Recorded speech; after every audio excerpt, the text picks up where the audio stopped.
This is Ray Flores for Fightline.com, joined alongside by Scott Coker from Strikeforce. This Saturday, Strikeforce makes their CBS primetime debut. Scott, thank you so much for joining us. What a huge card. Fedor versus Brett Rogers, a terrific night of action on CBS. Give me your thoughts on what is truly a historic night of mixed martial arts.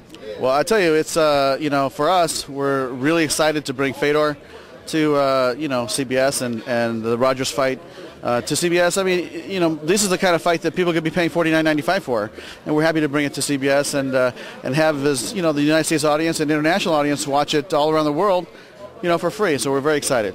Scott, why Chicago? There were a lot of venues that were open to you guys, but why did you decide to bring it to the greater Chicago area and Hoffman Estates and the Sears Center?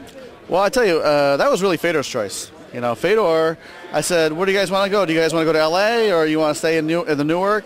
And he said, you know what, I'd like to go to Chicago and fight. I've heard there's a big community there for Russians, and I'd like to go fight and have the Russian population support me. So we brought it here. Now, Scott, what are your thoughts when they mention, and there's been discussion about the Fedor versus Rogers fight being compared to that of Rocky IV? Does it make you chuckle, and are there any similarities between the two with the exception of just the countries? Well, to me it's more like the Buster Douglas Tyson, right?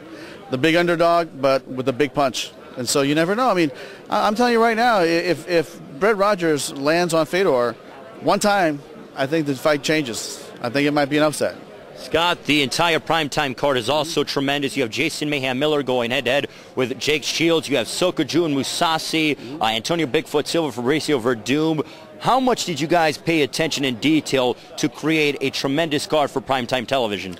Well, when we set this card out, we were looking for the best fighters possible to put the best fight in the history of Strikeforce, and of course that's in association with M1 because they're our partners on the fights. But these guys were handpicked because they were, the world's best fighters. I mean, you look at Bigfoot Silva; that guy could fight anybody. If he wins and Fedor wins, I think that might be the fight you see next. Mayhem Miller, he's a little shy over there, but you get past the shyness. He's a good guy, but yeah. Jake Shields, come on, 12 wins in a row, hasn't lost since 2004.